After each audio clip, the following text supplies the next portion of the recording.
Well, joining us now from Edinburgh, we can talk now to the Liberal Democrats' Home Affairs spokesperson, Christine Jardine. Thank you very much for being on the programme this morning. I just want to start by talking about the Remain alliance between the Lib Dems, the Green Party and Plaid Cymru, agreeing that in 60 seats they're going to field only one candidate, with the other parties standing down to give one Remain candidate a better shot at winning that seat. Isn't that a bit of a kick in the teeth for voters in these constituencies who may very well not be able to vote for their preferred candidate?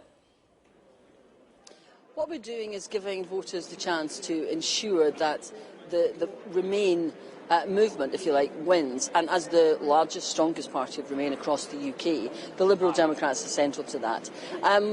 This is simply an arrangement for this election because it is so important to the future of the country. It's certainly the most significant election I think I can remember in my lifetime.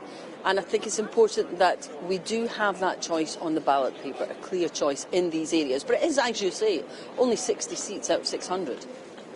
Yeah, it's not going to really help the voters in those 60 seats, though, is it? And I know that you're talking about giving people a clear Remain choice on the ballot paper, but people vote for parties for many different reasons, and there are some pretty big policy differences between the parties in this Remain alliance. I mean, Plaid Cymru, for example, want Wales to be independent. I mean, they're a Welsh nationalist party. That's a huge issue for many people in Wales, and yet you're saying that Brexit trumps everything. Well, actually it does, because the future of this country depends on how we handle Brexit. Only if we can stop Brexit can we then go on to handle things like climate change, tackle climate change, invest in the NHS, do something about the terrible skill shortage, the lack of nurses in the NHS at the moment, the lack of staff in other areas. Now we have to tackle these things, but before we do, we have to stop Brexit because it's sucking the lifeblood out of everything in this country and has done for 3.5 years. So that is why we think it's important that we give the voters that clear choice. Giving voters a fair choice is an interesting way of putting it, because some people would argue that that's not what the Lib Dems are planning on doing through the Remain alliance, which is a clear attempt to try and help some candidates win above others. Perhaps the Conservative Party would argue that that's misleading, that that's something that you're trying to do with democracy. But also the referendum that many people feel that they had a chance to vote in, they sent a clear message, and it's politicians like the Lib Dems who are trying to overturn that democracy. This is about working together with people. We have said that we are prepared, we have always shown that we are prepared to work with other parties who have a similar goal and want to see the same sort of things as us. And it's not about overturning anything, it's about giving people choice. Democracy is about giving people choice continually. And we have always said that our preferred option was to give people the final say on the deal through a referendum.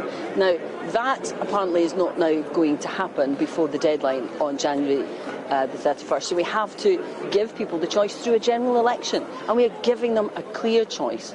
The Liberal Democrats under Joe Swinson are 100% clear that we are for Remain and that we want to stop Brexit. And these other parties, we are working with them, and we're bringing in people from the Labour Party and the Conservative Party who are joining us all the time to work towards that clear aim.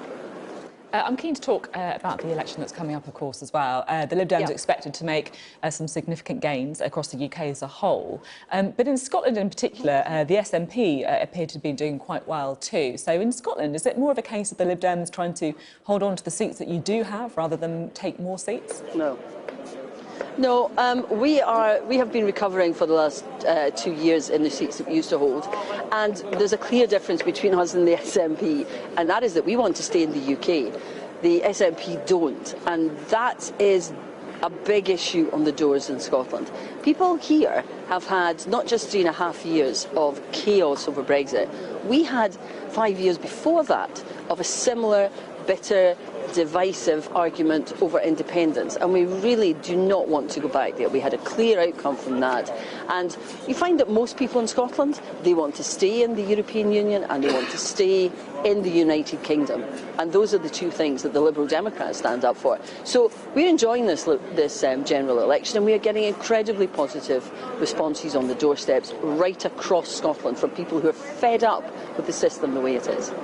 And then just finally, the Conservatives and the Labour Party have agreed to 2 head-to-head debates on the BBC and ITV during the election campaign. Sky News has an offer on the table that would be a 3-way debate, including Joe Swinson. What do you want to see happen, and do you think there should be an independent commission set up to try and determine participation in debates ahead of general elections? Well, I certainly don't think it should be up to any one political party to decide whether or not they will take part in a debate on the future of this country. I think if we have a debate, then there have to be clear guidelines, and we have to have a choice. We have to have Liberal Democrats there with the Labour and Conservative Party, because there is a clear choice between Joe Swinson's Liberal Democrats and Remain and the old politics of Labour and Conservative. And I think it's dreadful that they are able to say, well, we won't take part if we don't like who else is taking part. That's not the way democracy works.